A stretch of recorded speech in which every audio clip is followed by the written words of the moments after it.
గత వైసీపీ ప్రభుత్వ నిర్లక్ష్య ధోరణి విజయవాడ మున్సిపల్ కార్పొరేషన్కు శాపంలా మారిందన్నారు. విజయవాడ తూర్పు నియోజకవర్గం ఎమ్మెల్యే గద్దె రామ్మోహన్ రావు ఈరోజు విజయవాడ తూర్పు నియోజకవర్గం 3వ డివిజన్లో గల రోడ్లను మరియు డ్రైనేజీ వ్యవస్థను ఎమ్మెల్యే గద్దె రామ్మోహన్ పరిశీలించడం జరిగింది. రామచంద్రనగర్, కరెన్సీ నగర్, కనకదుర్గ నగర్ వారికి ప్రధాన సమస్య అయినటువంటి అండర్ గ్రౌండ్ డ్రైనేజీని 6 నెలల్లో ఎట్టి పరిస్థితుల్లో పూర్తి చేస్తారని హామీ ఇచ్చారు. దాని మీద కొంతమేరకు వర్కులు జరగడం కూడా జరిగింది.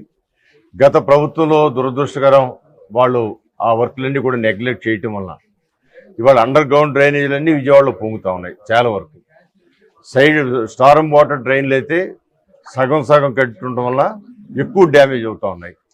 దీన్ని మరలా ప్రత్యేకంగా నారాయణ గారితో డిస్కస్ చేయడం జరిగింది. మినిస్టర్ గారు కూడా మరలా ఆ స్టామ్ వాటర్ డ్రైన్స్ నిధులు ఏవైతున్నాయో వాటిని మరిన్ని కలిపి తీసుకుని ఎన్ని కూడా పూర్తి చేద్దాం.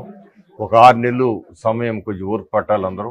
ఎందుకంటే ఇవన్నీ వైట్ పేపర్స్ రిలీజ్ చేయటం కానీ ఎక్కడ ఏం లోటుపాట్లు ఉన్నాయి, ఏ విధంగా సరి చేసుకోవాలి, ఇదంతా కూడా చెడిపోయిన వాహనాన్ని ఏ విధంగా రిపేర్ చేసి మరలా రోడ్డు మీద పెట్టాలో అటు ఆంధ్ర రాష్ట్రం ఇవాళ గత 5 సంవత్సరాల జగన్మోహన్ రెడ్డి గారి పాలనలో మొత్తం తుప్పులుగా ఊడిపోవడం జరిగింది ఆంధ్ర రాష్ట్రం.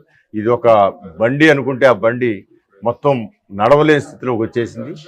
దాన్ని వాళ్ళ మంచి మెకానిక్గా నారా చంద్రబాబు నాయుడు గారు, అదేవిధంగా పవన్ కళ్యాణ్ గారు వీళ్ళిద్దరు నాయకత్వంలో మళ్ళీ బండిని రిపేర్ చేసి రోడ్డు మీద పెట్టడానికి ఎక్కువ సమయం పట్టదు. ఖచ్చితంగా ఒక 6 నెలల కాలంలో వాటిని రోడ్డు మీద పెట్టడం జరుగుతుంది.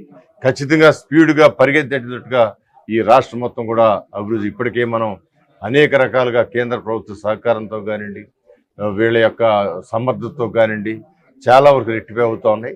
ఆ విధానంలో ఇక్కడ ఉన్న సమస్య ఈ రామచంద్ర నగర్ కానీ, కరెన్సీ నగర్ కానీ, కనకదుర్గ నగర్ కానీ, లేకపోతే నాగార్జున నగర్ కానీ వీళ్ళందరికీ ఉన్న ప్రధానమైన సమస్య ఈ డ్రైన్ సమస్యని అతి తొందరలో అది 15 కోట్లతో దాన్ని పూర్తి చేసుకునే అవకాశం ఉంది. వాళ్ళ కేంద్ర ప్రభుత్వం ఇచ్చిన నిధులే 200 కోట్ల చిల్లర ఉన్నాయి.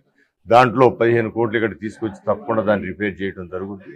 అదేవిధంగా ఇక్కడ ఉన్న అవసరాలు అవకాశాలు అన్నీ కూడా అటు ఎలక్ట్రిసిటీకి సంబంధించి కానివ్వండి, మున్సిపల్ కార్పొరేషన్ సంబంధించి కానివ్వండి ఇవన్నీ కూడా పూర్తి చేసి ఇక్కడున్న నూతనంగా డెవలప్ అవుతున్న కాలనీ ఏదైనా ఉందంటే రామచంద్ర నగరు, కనకదుర్గ నగరు ఇవన్నీ కూడా నూతనంగా డెవలప్ అవుతున్న నగరాలు కాబట్టి వీటికి సర్వాంగులు సమకూర్చి వాళ్ళందరూ కూడా హ్యాపీగా ఇక్కడ